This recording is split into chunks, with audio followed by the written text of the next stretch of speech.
అందరికీ నమస్తే ఫ్రెండ్స్, అందరూ ఎలా ఉన్నారు? బాగున్నారా? నేను కువైట్కి వచ్చిన కాడి నుంచి చాలా మందికి వీసాలు అయితే తీసా గానీ ఎప్పుడు కూడా నేను వీడియో అయితే చేయలేదు. ఎందుకు ఈ వీడియో చేస్తున్నానంటే నాకు చాలా మంది బ్యాడ్ కామెంట్లు అయితే పెడుతున్నారు. రీసెంట్ గా శివ గురించి ఒక 2-3 వీడియోస్ చేశా కదా, దాని కింద వాళ్ళు వేరే రకంగా అర్థం చేసుకుని నాకు చాలా రకాలుగా బ్యాడ్ కామెంట్లు పెడుతున్నారు. ఆ వీడియోస్ కింద నువ్వేమన్నా కువైట్ లో పుట్టావా, ఇండియాలో మనం బతకలేమా, ఇండియాలో మనం సంపాదించుకోలేమా, అక్కడికి అంత దూరం వెళ్ళి వాళ్ళ కాళ్ళ కింద బానిస బతకాలనా, ఈ విధంగా చాలా రకాలుగా నాకు బ్యాడ్ కామెంట్లు చేస్తున్నారు. నువ్వు బ్రోకర్వా, నీకు ఆదాయం తగ్గిపోతుందని నువ్వు ఇలా మాట్లాడుతున్నావా, ఇట్లా చాలా రకాలుగా మాట్లాడినారు. అందుకనే మీకు అందరికి కూడా ఈ వీడియో రూపంలో మీకు కొద్దిగా చూపించామని ఈ వీడియో అయితే నేను తీశాను. నేను ఇప్పుడు ఎయిర్పోర్ట్ కు బయలుదేరి అయితే వెళ్తున్నాను. లేడీస్ కి వీసా ఇచ్చాను. ఆమె అయితే ఈరోజు 9 గంటలకు ఎయిర్పోర్ట్ లో దిగుతాది. ఆమెను తీసుకొని వచ్చి ఆమెకు సేఫ్టీగా మంచి షెడ్యూల్ చూసి మళ్ళీ నేను రూమ్ కి వస్తాను. రూమ్ కి వచ్చిన తర్వాత మళ్ళీ మీతో మాట్లాడతాను. ఈ వీడియో చాలా ఇంపార్టెంట్ కూడా ఉంటుంది. మీకు ఎవరైనా కొత్తగా వచ్చేటప్పుడు గల్ఫ్ కు మీకు సిమ్ కావచ్చు, ఇలాంటివన్నీ కూడా మీరు ఎక్కడ తీసుకోవాలి ఏంటి అనేది కూడా ఈ వీడియోలో మీకు తెలిసిపోతుంది. ఈ వీడియో పూర్తిగా చూసారంటే మీకు అర్థమైపోతుంది. ఇంకా వీడియోలోకి వెళ్ళిపోదాం. వీడియో పూర్తిగా చూసేయండి. ఇప్పుడు నేను ఎయిర్పోర్ట్కి అయితే వచ్చేసాను. అక్కడ మీకు ఎదురుగా కనపడేది జెజిరా ఎయిర్పోర్ట్. అంటే అక్కడ ఓన్లీ కువైట్ ఎయిర్లైన్స్, జెజిరా ఎయిర్లైన్స్ మాత్రమే దిగుతాయి. మీరు అక్కడ బస్సుకు వచ్చినా లేదంటే కార్లో వచ్చినా పార్కింగ్ చేసి ఈ దారిని నడిచి ఇట్లా వచ్చేసారంటే స్ట్రైట్గా ఈ సైడు పాత ఎయిర్పోర్ట్ ఉంటుంది. ఇక్కడ ఎయిర్ ఇండియా కావచ్చు, Gulf area, Sri Lanka airlines, IndiGo ఇలాంటి ఫ్లైట్లన్నీ కూడా ఈ ఎయిర్పోర్ట్లో దిగుతాయి. అంటే రెండు పక్క పక్కనే. అక్కడ కువైట్ ఎయిర్లైన్స్ సంబంధించిన వాళ్ళు, కువైట్ ఎయిర్లైన్స్లో వచ్చిన వాళ్ళందరూ ఆ సైడ్ వస్తారు. ఈ సైడ్ మిగతా ఫ్లైట్లలో వచ్చిన వాళ్ళందరూ కూడా ఈ గేటు గుండా బయటకు అయితే వస్తారు. ఇక్కడ ఓన్లీ వచ్చే వాళ్ళు మాత్రమే ఈ గేట్ గుండా వస్తారు. మనం ఒకవేళ కువైట్ నుంచి వెళ్ళాలనుకుంటే ఫస్ట్ ఫ్లోర్లో వెళ్ళాలి. ఫస్ట్ ఫ్లోర్లో పైన ఉంటుంది, అక్కడి నుంచి అయితే మనం వెళ్ళిపోవాలి. ఇక్కడ ఇప్పుడు అందరూ కూడా బయటకు వస్తున్నారు. ఇక్కడ మనకి ఏదైనా ట్యాక్సీ కావాలనుకున్నా కూడా ఇక్కడ చిక్కుతాయి మనకు. వీళ్ళంతా ట్యాక్సీ వాళ్ళే.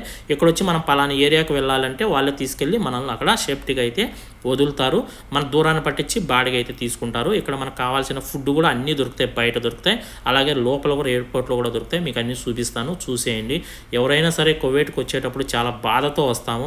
ఎవరు మొహాల్లో కూడా వెలుగు అనేది ఉండదు, సంతోషం అనేది ఉండదు. అదే మనము కువైట్ని విడిచి మన ఇంటికి వెళ్ళినామంటే మన చెన్నై ఎయిర్పోర్ట్లో దిగినా, బెంగళూరులో దిగినా, హైదరాబాద్లో దిగినా కూడా సంతోషంగా బయటకు వస్తాము. ఇక్కడైతే బాధతో బయటకు వస్తాము. ఎవరైనా కానీ వాళ్ళని చూస్తుంటే నాకు కూడా బాధ వేస్తుంది. ఒక పక్క నేను ఎప్పుడు వెళ్ళాలి మళ్ళీ ఇండియాకని కూడా అనిపిస్తుంది. అతి త్వరలో మళ్ళీ నేను కూడా ఇంటికైతే వస్తాను. అప్పుడు మళ్ళీ ఇంకొక వీడియో చేస్తాను నేను. చాలా బాగుంటుంది వీడియో అయితే.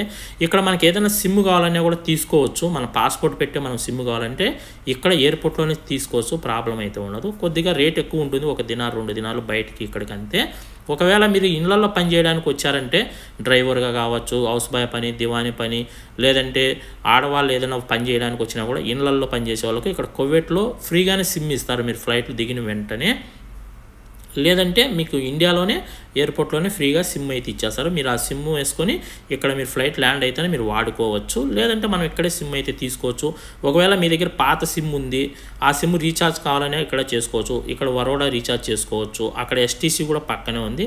ఎస్టీసీ సిమ్ అయినా తీసుకొని మనం అక్కడ రీఛార్జ్ చేసుకోవచ్చు. ఒకవేళ మన దగ్గర సిమ్ ఉంటే, ముందే ఎవరిదైనా మన ఫ్రెండ్స్ని కానీ ఎవరిదైనా మన దగ్గర సిమ్ ఉంటే దాన్ని మనం రీఛార్జ్ చేసుకోవచ్చు. ఇక్కడ ఏ వస్తువు కావాలన్నా దొరుకుతుంది. మన వాళ్ళు వచ్చేంత వరకు వెయిటింగ్ కూడా ఇక్కడే చేయొచ్చు. ఇప్పుడు ఇక్కడ సెలబ్రేషన్ చేసుకుంటున్నారు కువైట్ వాళ్ళు. అంటే వీళ్ళు చాలా రోజుల తర్వాత తిరిగి మళ్ళీ కువైట్కి వచ్చినట్టున్నారు. అందుకని వీళ్ళు సెలబ్రేషన్ అయితే చేసుకుంటున్నారు. మన వాళ్ళందరూ కూడా పక్కల చాలా మంది వెయిట్ చేస్తున్నారు. అంటే వాళ్ళ కోసం, వాళ్ళ బంధువుల కోసం, వాళ్ళ ఫ్రెండ్స్ కోసము వచ్చేంత వరకు మనం ఇక్కడే వెయిట్ చేయొచ్చు. కావాలంటే మనకి ఏదైనా ఫుడ్ కావాలని ఇక్కడ చిక్కుతా తినచ్చు. అయితే మనకి ఇక్కడ డబ్బులు ఉండాలి, కువైట్ కరెన్సీ ఉంటేనే ఇక్కడ మనం తినచ్చు. లేదంటే మన డబ్బులు కూడా ఇక్కడ మార్చుకోవచ్చు. ఎయిర్పోర్ట్లోనే మన ఇండియా కరెన్సీని కువైట్ కరెన్సీలోకి మనం మార్చుకొని కావాలన్నా మనం డబ్బులు అయితే తీసుకోవచ్చు. కొద్దిగా రేట్ అయితే తక్కువ ఇస్తారు, ఎక్కువ అయితే ఇవ్వరు. కావాలంటే మనకు మార్చుకోవచ్చు, ఇబ్బంది అయితే లేదు. ఇప్పుడు నేను వీసా ఇచ్చిన లేడీస్కి ఆమె అయితే ఇంకా తొందరలోనే బయటకు వచ్చేస్తుంది. ఒక 15 నిమిషాల్లో వెయిట్ చేశాను, వస్తానే మీకు చూపిస్తాను. ఇక్కడ ఏ ఫ్లైట్ ఏ టైంకి దిగుతుంది కావాలన్నా కూడా మనం తెలుసుకోవచ్చు. అక్కడ బోర్డు మీద పేర్లు పడుతున్నాయి కదా, అక్కడ దిగంది ఎన్ని నిమిషాలు వస్తుంది, ఎన్ని గంటల్లో వస్తుంది అనేది కూడా తెలిసిపోతుంది. నేను వీసా తీసిన లేడీస్ అయితే ఆమె అయితే వస్తుంది. మీకు బ్యాక్ సైడ్ కనిపిస్తుంది కదా, అక్కడ ఎదురుగా ఆమె వచ్చేది. ఆయనకే నేను వీసా ఇచ్చింది. ఇంకా ఆమెను తీసుకొని ఇక్కడ నుంచి ఎయిర్పోర్ట్ నుంచి రూమ్కి వెళ్ళి, అంటే ఆమెకు ఒక రూమ్ అనేది మాట్లాడాను. అక్కడికి వెళ్ళి ఆమెకు సేఫ్టీగా అన్నీ చూసి మళ్ళీ తర్వాత నేను రూమ్కి అయితే వెళ్తాను. నేను నా ఫ్రెండ్ ఇద్దరం వెళ్ళాము తీసుకెళ్ళడానికి ఆమెను. ఇప్పుడు తీసుకొని అయితే వెళ్తున్నాము. కువైట్ రూట్లు కూడా చూడండి ఎలా ఉంటాయి, ఒకసారి మీకు రూట్స్ చూపిస్తాను, చూసేయండి. ఇప్పుడైతే ఎయిర్పోర్ట్ నుంచి బయలుదేరి వెళ్తున్నాం సిటీకి అనేది.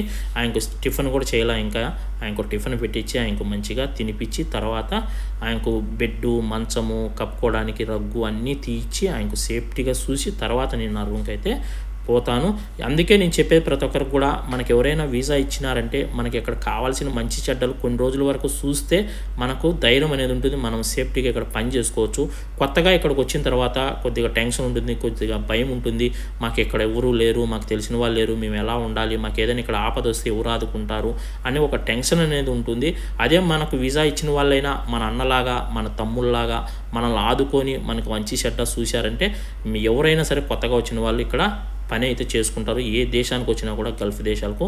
ఇంకా నేను నా రూమ్కి వెళ్ళి మీకు మిగతా విషయాలు మీతో నా ఉద్దేశం ఏంటంటే, నేను ఎవరికి వీసా ఇచ్చినా కూడా నేను ఇదే విధంగానే చేస్తాను. నాకు టైం లేకపోయినా నా ఫ్రెండ్స్నైనా సరే ఎయిర్పోర్ట్కి పంపించి వాళ్ళను తీసుకొచ్చి మంచి ప్లేస్లో ఓ తాను పెట్టడం అయితే జరుగుతుంది. ఒకవేళ ఇంట్లో వీసాలు అయితే ఖచ్చితంగా కువైట్ వాళ్ళు వెళ్ళిపోతారు.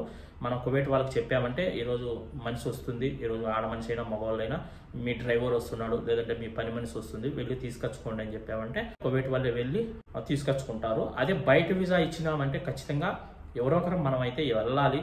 వాళ్ళకి ఎవరైనా తెలిసిన వాళ్ళ బంధువులు వాళ్ళు ఎవరైనా ఉంటే ప్రాబ్లం లేదు, వాళ్ళ బంధువులు వెళ్ళే తీసుకొచ్చుకుంటారు. వాళ్ళకి ఎవరు తెలియకపోతే, వీసా ఇచ్చిన వాళ్ళకి గల్ఫ్లో ఎవరు లేకపోతే, కువైట్లో ఎవరు లేకపోతే అలాంటప్పుడు నేనైనా వెళ్తా, లేదంటే నా ఫ్రెండ్స్ని ఎవరినొకనైనా పంపించి తీసుకురమ్మని అయితే చెప్పి వాళ్ళకు మంచి చెడ్డలు అయితే చూసుకుంటా. నేను వాళ్ళు రాకముందే వాళ్ళకి రూము మంచి చెడ్డ అన్ని ముందే మాట్లాడి పెడతా, ఎక్కడ పెట్టాలా ఏంటి, ఎలాంటి ప్లేస్లో ఉంటే వాళ్ళు సేఫ్టీగా ఉంటారు, ఇవన్నీ ముందే చూసి నేను పెట్టడం అయితే జరుగుతుంది.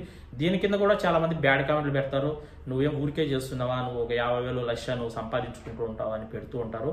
నా గురించి నా పాత సబ్స్క్రైబర్లకు తెలుసు, ఎందుకంటే వాళ్ళు ముందు నుంచే ఫాలో అవుతూ ఉంటారు, నా వీడియోస్ చూస్తూ ఉంటారు. కాబట్టి నేను ఎలాంటి వాడిని ఏంటి, నీ కువైట్ గురించి ఎలాంటి వీడియోస్ చేస్తాను ఏమనేది వాళ్ళకి అన్నీ తెలుసు. కాబట్టి వాళ్ళైతే పెట్టరు, కొత్తగా చూసే వాళ్ళే బ్యాడ్ కామెంట్లు అయితే పెడతారు. కావాలంటే నా పాత వీడియోస్ అన్ని చూడండి.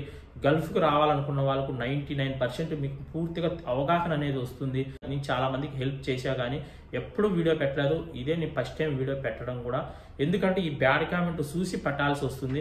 నేనేం శివ గురించి కూడా నేనేం తప్పుగా మాట్లాడలేదు, మన భారతదేశాన్ని కూడా నేనేం కించపరిచి ఏం మాట్లాడలేదు. మనకి గల్ఫ్ దేశాలే లేకపోతే మనలాంటి చదువుకోని వాళ్ళు, ఇంత అంత చదువుకున్న వాళ్ళు ఇండియాలో కూలీ నాలి చేసుకొని బతకాల్సి, ఆ కూలికి వెళ్ళినా కూడా ఒక రోజు పని ఉంటే ఏదో నెలకు ఒక 20,000 సంపాదించుకుంటాం.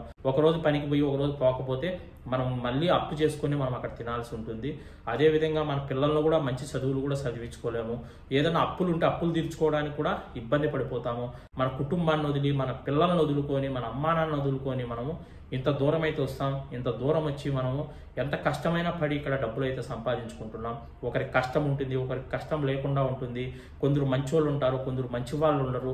నేను ఇదే చెప్పాను ఆ వీడియోలో కూడా, కువైట్లో మంచి ఉంటుంది, చెడు ఉంటుంది. ఎవరైనా కొత్తగా రావాలనుకున్నప్పుడు మనం ఎలా గల్ఫ్కి వెళ్ళాలి అనేది ప్రతి ఒక్కరు ఆలోచించుకోవాలి. ఏజెంట్ల ద్వారా వెళ్తే అక్కడ ఎలాంటి ప్రాబ్లమ్స్ ఉంటాయి, తెలిసిన వాళ్ళ ద్వారా గల్ఫ్కి వెళ్తే ఎలా ఉంటుంది ఏంటి అనేది కూడా మీరు ముందుగానే తెలుసుకోవాలి. మీరు వచ్చే పని గురించి కూడా మీరు వీడియోస్ చూడండి. ఈ ముందంటే ఎవరు వీడియోస్ చేసేవాళ్ళు కాదు, ఎవరు యూట్యూబ్లో వీడియోస్ పెట్టేవాళ్ళు కాదు. ఇప్పుడు చాలా మంది యూట్యూబర్లు ఉన్నారు, చాలా మంది వీడియోస్ చేస్తూ ఉంటారు, యూట్యూబ్లో పెడుతూ ఉంటారు. కాబట్టి మీరు వచ్చే పని ఎలా ఉంటుంది, ఏమేం పనులు చేయాలి, ఆ పనికి జీతాలు ఎంత ఇస్తారు ఏంటి, ఇలాంటివన్నీ కూడా మీరు ముందే తెలుసుకోవచ్చు. వీడియోస్ చూడండి. నేను కూడా ప్రతి వర్క్ గురించి వీడియో చేసింట. ఒక పని మనిషి కానించి, డ్రైవర్ కానించి, హౌస్ బాయ్ కానించి, దివాన పని కానించి, ఎడార్లో పని కానించి, చదువుకున్న వాళ్ళకి ఏదన్నా కంపెనీల్లో పనులు కానించి, ప్రతి ఒక్క దాని గురించి వీడియోస్ అయితే ఉంటాయి మన ఛానల్లో కూడా. మీరు చూడండి, మీకు పూర్తిగా అర్థమైపోతుంది. నాలాగా 10 మంది ఇక్కడికి వచ్చి బతకాలి. నేను ఒకప్పుడు మీ స్థాయి నుంచి 10 మందిని అడుక్కొని కాళ్ళు చేతులు పట్టుకొని నాకు వీసా ఇవ్వండి ఇవ్వండి తీయండి తీయండి అని 10 మందిని అడిగి వీసా తీసుకొని వచ్చిన వాడిని. నాకు ఆ బాధ తెలుసు. ఏదో ఒక సమస్య ఉంటేనే ఇక్కడికి వస్తాము, లేదంటే ఇక్కడికి రారు అనేది నాకు తెలుసు. అందుకోసమే నేను నా నుంచి అయ్యే చిన్న సాయం అనేది, ఎక్కడైనా వీసాలు ఉంటే ఇక్కడ చుట్టుపక్కల ఇళ్లలో కావచ్చు, కంపెనీల్లో కావచ్చు, ఎక్కడైనా వీసాలు ఉన్నాయంటే ఖచ్చితంగా నేనైతే హెల్ప్ చేస్తాను.